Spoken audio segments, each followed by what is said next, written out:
మా చుట్టుపక్కల చాలామంది వెజిటబుల్స్ అయి పండిస్తారు. ఈ మధ్య ఒక తాతయ్య గారు ఊర్లోకి పట్టుకొచ్చి అమ్ముతున్నారనమాట.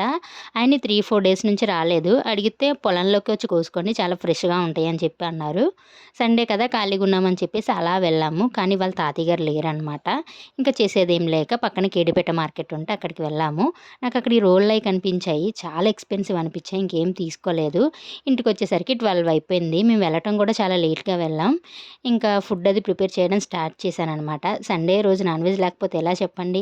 అందుకని చెప్పి ఇవాళ కొంచెం chicken dum biryani and mutton curry చేశాను. మా చిన్న మావయ్య గారు ఈ మధ్య 2, 3 వీక్స్‌కి ఒకసారి ఇంటికొస్తున్నారు. అదేంటో ఆయన ఉన్నప్పుడు ఎంత మంచిగా చేసినా అట్టర్ ఫ్లాప్ అయిపోతుంది. నాకది చాలా పెద్ద డిసప్పాయింట్‌మెంట్‌గా అనిపిస్తుంది. ఇవాళ మా మావయ్య గారు లేరనమాట. కానీ చాలా యమ్మీగా వచ్చాయి అన్ని రెసిపీస్. అవును, ఇవాళ సండే కదా! సండే మీ ఇంట్లో ఏమేమి నాన్ వెజ్ చేసుకున్నారో కామెంట్ సెక్షన్‌లో కామెంట్ చేసేయండి.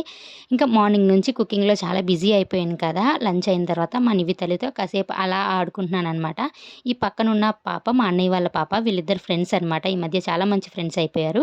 వీడియో నచ్చితే లైక్ చేయండి. బాయ్.